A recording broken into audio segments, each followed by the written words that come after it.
Hello to all. Today we are going to discuss Hindi lesson number 1 इतने ऊंचे उठो question answer. तो सबसे पहले है मौखिक प्रश्न। कौन नंबर प्रश्न क्या है ये देखते हैं। संसार किन ज्वालाओं में जल रहा है? तो इसका उत्तर इस प्रकार है। संसार भेदभाव और द्वेष राग की ज्वाला में जल रहा है। ख, कविता में किन बंधनों को तोड़ने की बात की गई है? कविता में रूढ़िवादिता और पुराने विचारों को तोड़ने की बात की गई है। प्रश्न ग, युग की नई मूर्ति रचना का क्या अर्थ है? युग की नई मूर्ति रचना का अर्थ यह है कि स्वयं में परिवर्तन करते हुए नए सामाजिक निर्माण की ओर आगे बढ़े। और लिखित में जो है लिखित वाला प्रश्न सबसे पहले क,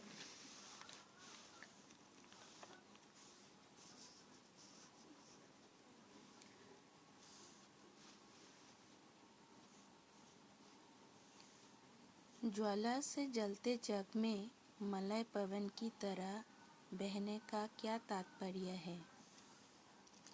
इसका उत्तर इस प्रकार है।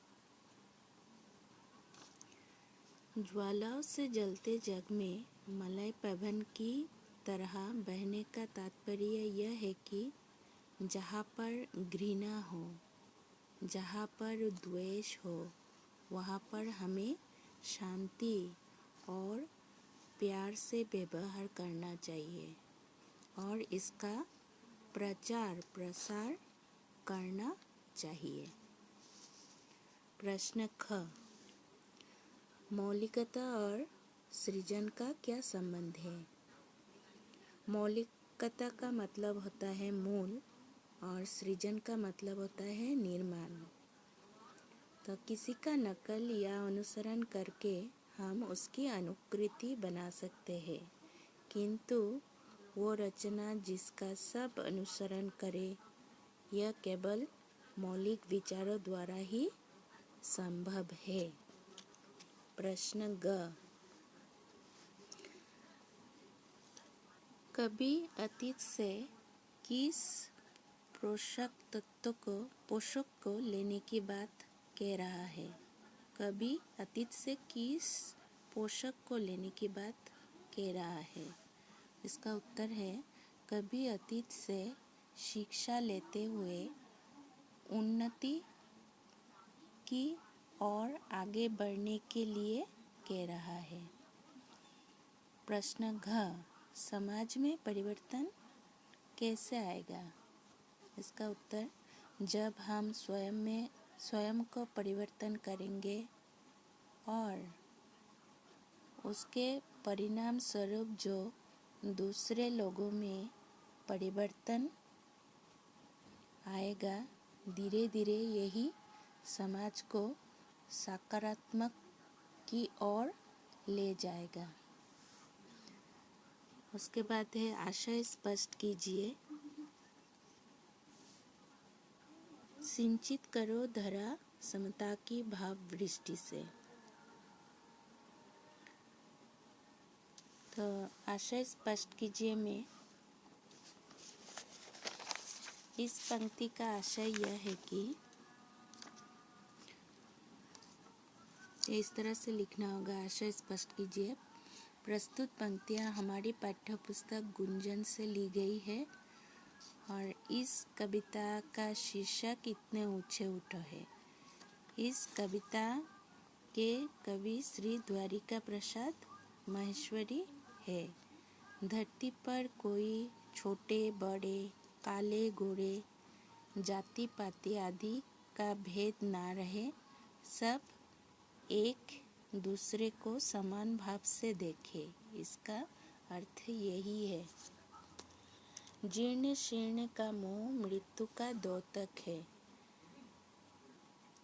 तो इसका कैसे लिखना होगा? प्रस्तुत पंक्तियाँ हमारी पाठ्य पुस्तक गुंजन से ली गई है और इस कविता का शीर्षक है इतने ऊंचे उठा। इस तरह से लिखना होगा।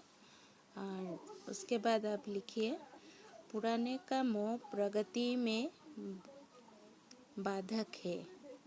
अगर हम पुरानी परंपराओं से बंधे रहेंगे तो जीवन में गति नहीं आएगी और गतिहीन जीवन मृत्यु के समान है।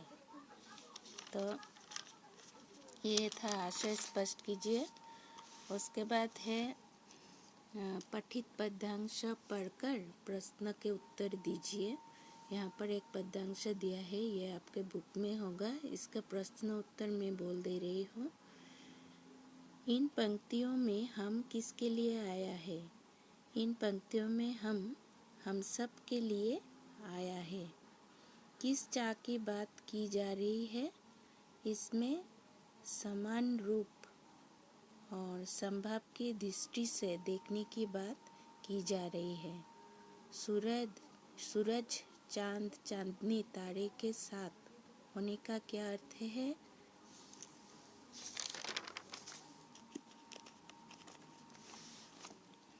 सूरज चांद चांदनी तारे के साथ होने का अर्थ यह है कि एक समान नहीं है, सब अलग अलग है, फिर भी सब एक साथ रहते हैं, एक जैसे दिखते हैं और आकर्षक लगते हैं। इसका अर्थ यह है कि अनेकता में एकता। ठीक है। और नेक्स्ट वाला है, दुख रूप को रूप सलोना ऐसा क्यों कहा गया है?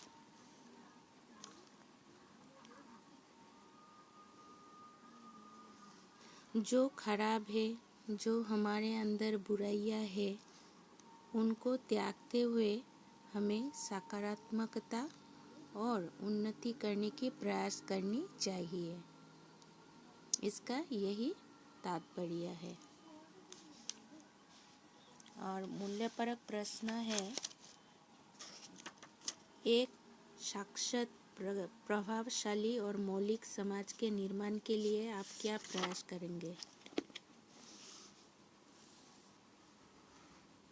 जाति भेद, धर्म वेश, काले गोरे रंग द्वेष जैसे रूढ़िवादी परंपरा को दूर करना, शिक्षा का प्रसार करना, बेरोजगारी व गरीबी समाप्त करने की दिशा में प्रयास करना इत्यादि।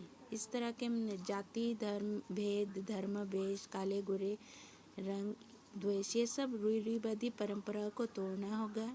उसके बाद जो शिक्षा का प्रसार करना होगा, बेरोजगारी व गरीबी को समाप्त करना होगा, इसका प्रयास करना चाहिए।